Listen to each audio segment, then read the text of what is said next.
Of the morning to you guys. Guys, we are gonna learn today about the structure कोई तुमसे सीखे. Yeah, the structure of the day is today कोई तुमसे सीखे. Guys, अक्सर हम लोग बोलते हैं ना कि झूठ बोलना तो कोई तुमसे सीखे, चोरी करना तो कोई तुमसे सीखे, बहाने करना तो कोई तुमसे सीखे. गाइस, इस तरह के स्ट्रक्चर्स हम लोग रोज बोलते हैं. जी हाँ, 100% मैं श्योर हूं इस बात के लिए कि आप लोग जरूर बोलते हैं. अगर कोई आपका दोस्त बार बार कहीं जाता है, आप लोग पार्टी करते हैं तो कहता है पैसा ही नहीं है, पैसा ही नहीं, तो क्या बोलते हैं, झूठ बोलना तो कोई तुमसे सीखे. तो इस तरह के सेंटेंसेस अगर दो इंग्लिश स्पीकर बात कर रहे हो तो कैसे अपनी बात को एक्सप्रेस करेंगे.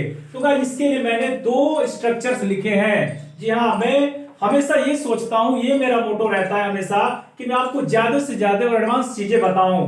मैं चाहता तो एक स्ट्रक्चर से आपको समझा सकता था, पर मैं ये नहीं चाहता कि अगर कहीं बुक में या कोई आपके सामने इसके अलावा दूसरा बोल दे तो आपको समझ में ही ना आए. इसलिए मैं कोशिश करता हूं कि हमेशा दो या दो से अधिक स्ट्रक्चर्स या फिर जितने भी तरीके हो बताने की कोशिश करता हूं जितना मेरी नॉलेज में रहता है. गाइस, परफेक्ट तो कोई नहीं है, मैं भी नहीं हूं, ना ही कोई है. इसलिए मैं कभी ये नहीं कहता कि मैं परफेक्ट हूं और 100% मैं आपको देता हूं. नहीं, कभी नहीं हो सकता. पर हाँ गाइस, इतना मैं आपको दूंगा कि आप कहीं भी एम्बैरस फील नहीं करेंगे अपने आप को. तो आइए आज के स्ट्रक्चर के बारे में हम लोग जानते हैं कि कैसे इसको हम लोग एक्सप्रेस करेंगे इंग्लिश में. तो पहले मैंने लिखा है one should learn. One should learn, ये देखिएगा, ये तो कांस्टेंट वैल्यू रहेगा. जैसे मैं हमेशा एडवांस स्ट्रक्चर बताता हूं कि कुछ ना कुछ कांस्टेंट रहता है. चेंज क्या होगा, तो एक्शन चेंज होगा. वर्ब की फर्स्ट फॉर्म में क्या लगेगा, ING. One should learn action के फर्स्ट फॉर्म यानी ING. From you, from you मतलब तुमसे, यानी फ्रॉम यू. तो गाइस, यू ही रहेगा या कुछ और भी हो सकता है. अधिकतर लोग केवल यू पर बताते हैं, पर मैं आपको बता दूं तो फ्रॉम यू ही क्यों, यू की जगह पे कुछ और नहीं आ सकता. आ सकता है, ये ऑब्जेक्टिव केस है. मैंने यहां पे लिखा ऑब्जेक्टिव CASE केस. गाइस, हो सकता है यहां पे आपको दिख ना रहा हो, थोड़ा सा ब्राइटनेस हो, लेकिन बता दूं मैं आपको, ऑब्जेक्टिव केस है ये. तो यू ऑब्जेक्टिव केस के रूप में यूज हुआ है. तो कोई भी ऑब्जेक्टिव केस आ जाएगा. जैसे मैं बोलूंगा कि झूठ बोलना तो कोई उससे सीखे, झूठ बोलना तो कोई उनसे सीखे, झूठ बोलना तो कोई हमसे सीखे. तो इस तरह से कुछ भी ऑब्जेक्टिव केस आ जाएगा. यू की जगह आप कुछ भी ऑब्जेक्टिव केस गाइस, इसके लिए जानने के लिए मेरे केस टेबल में आपको जाना पड़ेगा. थोड़ा बहुत मैंने वहां पे आपको बताया है कैसे केस टेबल को हम लोग पढ़ते हैं. मैं केस टेबल के बारे में कुछ और भी बहुत ज्यादा विस्तार में लेकर आने वाला हूं. थोड़ा सा वेट करिए, मैं आपको उसके बारे में बताऊंगा. थोड़ा बहुत कुछ चीजें सीख लेते हैं. तो यू की जगह आप हिम भी लिख सकते हैं, देम भी लिख सकते हैं, और गाइस हर भी लिख सकते हैं, कुछ भी लिख सकते हैं ऑब्जेक्टिव केस. दूसरा इसमें बनाएंगे हम वन शुड लर्न को सेम रहेगा. अब वर्ब की फर्स्ट फॉर्म में आईएनजी से पहले द आर्ट ऑफ का यूज किया गया है. जी, द आर्ट ऑफ का मतलब कला, यानी झूठ बोलने की कला तो कोई तुमसे सीखे. तो आप गाइस कला तो बोलते नहीं, सिर्फ आप क्या बोल देते हैं, झूठ बोलना तो कोई तुमसे सीखे. और हाँ, आप इंग्लिश में अगर एक्सप्रेस करना चाहते हैं तो द आर्ट ऑफ, उसके बाद वर्ब की फर्स्ट फॉर्म में आईएनजी ऐड कर सकते हैं. देखिए, सब फॉर्मूला सेम है. वर्ब की फर्स्ट फॉर्म में आईएनजी से पहले ये क्या हुआ गाइस, द आर्ट ऑफ, ये चीज लिखा गया है. आप इसको इस पे बनाइए या इस पे बनाइए, नो डाउट सब सही है. तो आइए देखते हैं. उसके बाद फ्रॉम, बाकी सबसे में ऑब्जेक्टिव केस यहां भी है. अब हम लोग देखते हैं कि सेंटेंस कैसे बनाया जाए. तो सेंटेंस पहला मैंने लिखा है, बात बात पर लड़ना तो कोई तुमसे सीखे. जी हाँ, बात बात पे कोई लड़ाई कर लेता है, बात बात पे झगड़ा कर लेता है, तो कहेंगे बात बात पर लड़ना तो कोई तुमसे सीखे. तो इसको फिर कैसे ट्रांसलेट करें, तो यही फॉर्मूले पे आप आइए. One should learn, one should learn. उसके बाद वर्ब की फर्स्ट फॉर्म में आईएनजी. तो क्या है गाइस, लड़ना. इसलिए वर्ब क्या है, लड़ना. तो लड़ने को क्या बोलते हैं, फाइट. तो फाइट का में क्या लगा देंगे, ING. One should learn fighting, one should learn fighting. अब चाहे तो क्वारलिंग का भी यूज कर सकते हैं, यानी झगड़ना का अगर सेंस हो तो क्वारलिंग का यूज भी कर सकते हैं. वन शुड लर्न फाइटिंग, किसी को सीखना चाहिए. इसका जानते हैं गाइस सेंस क्या निकलता है, क्यों शुड का यूज किया गया है, क्योंकि ये कहना चाहता है किसी को सीखना चाहिए तुमसे लड़ना, यानी कोई लड़ना तो तुमसे सीखे. ये होता है इनका सेंस. कुछ और होता है, कहते कुछ और है. हिंदी में कुछ भी बोल सकते हैं, और इंग्लिश में ये सेंस ये दिखा रहा है कि वन शुड लर्न, किसी को सीखना चाहिए.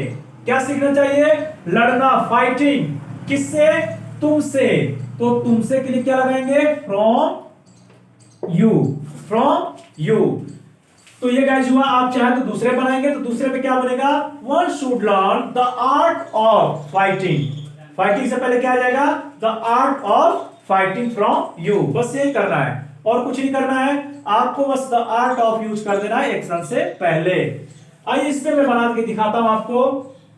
अंग्रेजी पढ़ाना तो कोई पीके सर से सीखे। जी हाँ, अंग्रेजी पढ़ाना तो कोई पीके सर सीखे, मुझसे सीखे कि कैसे अंग्रेजी पढ़ाते हैं। एडवांस स्ट्रक्चर को भी जो लोग नहीं जानते कुछ भी, उनको भी समझाना तो कोई पीके सर से सीखे। तो आइए हम बताते हैं आपको कि कैसे इसको बनाएंगे।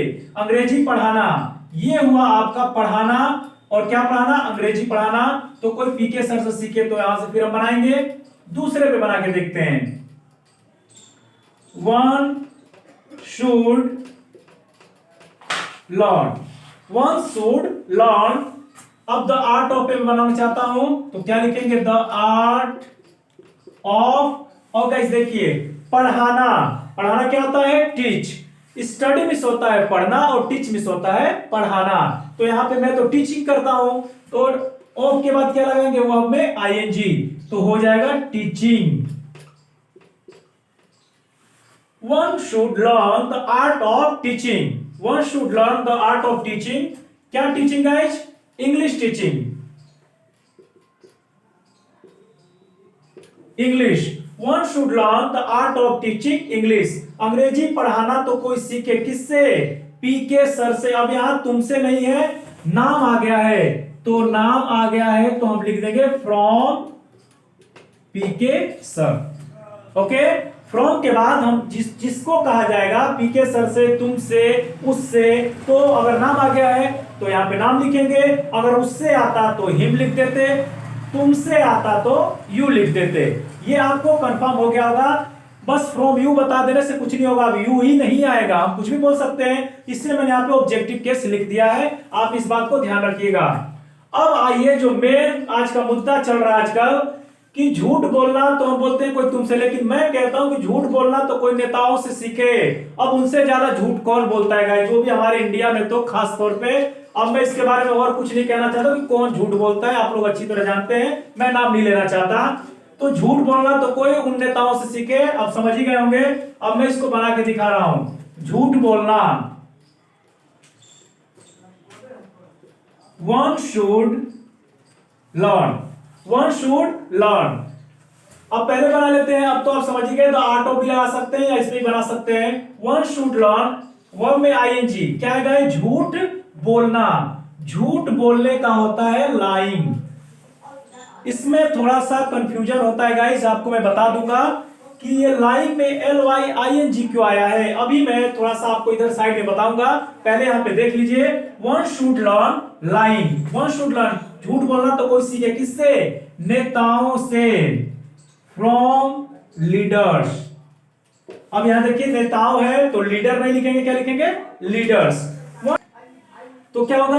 One should learn line from leaders. यहां पे लीडर्स होगा क्योंकि नेताओं की बात मैं कर रहा हूं, किसी एक नेता की बात नहीं कर रहा हूं। तो one should learn line from leaders. अब मैं ये कहने वाला था आपको कि ये लाइन आपको अच्छी तरह पता होगा कि LIE, तो LIE लाइन क्या होता है? झूठ बोलना। लेकिन जैसे ही बात करते हैं इसमें ING जोड़ने के लिए, तो हम ये नहीं कर सकते LIEING, ये नहीं होगा।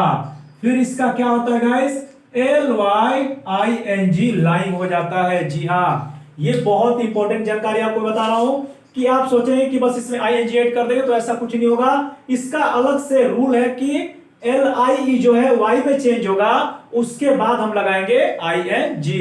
तो याद रखिएगा, जब भी IE लास्ट में होगा तो उसमें क्या लगाएंगे? YNG। एक और आपको मैं उदाहरण बता रहा हूं।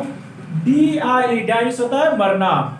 जब इसका आप ING फॉर्म बनाएंगे तो क्या करेंगे? फिर DYING, डाइंग। इंपॉर्टेंट चीज है गाइस, आपको शायद न मिले कहीं, यूज ना कोई कराता हो, लेकिन यहाँ पे इसको यूज कराया हो मैं, तो उसको बताना भी मेरा फर्ज है कि मैं आपको बताऊं क्यों यहाँ पे लगा है। अब गाइस आप बताइए, GO है, गो में अगर ING लगाना होता है तो क्या करते हैं? सिंपली GOING, गोइंग कर देते हैं। पर क्या ये ऐसा है?